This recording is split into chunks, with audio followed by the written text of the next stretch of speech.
د بلخ ولایت لرو پرتو سیمو اوسیدونکو لپاره د روغتیايي چوپړتیا وړاندې کولو په موخه 9 ګرځنده روغتیايي ټیمونو په فعالیت پیل وکړ.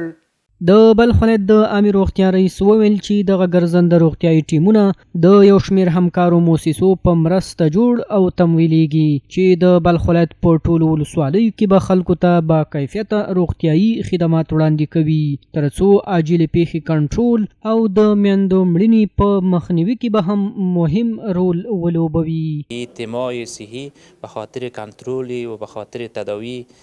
واقعات عاجل در 14 ولسوالی ولایت بلخ اینا فعالیت میکنن و خصوصا در ساحاتی که اوجا ساحات سفید است مردم از عرضه خدمات صحی اوجا به بهره موندن و اینا دمو ساحات اعزام میشه.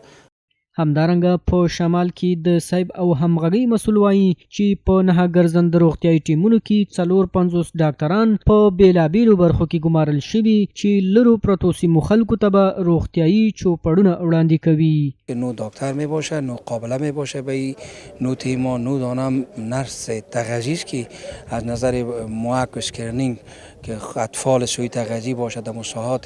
که یا سلک شده از طرف ریاست صحت عامه ولایت بلخ دیگوار پیدا میکنه و همچنان 9 نفر کمیونیتی مبالغه مبلغ صحی بسش کننده جامعه می باشه، 9 نفر هم مسئول واش می باشه که به خاطر آی پی نظافت گپات سا مردم تعلیمات میته آگاهی میته.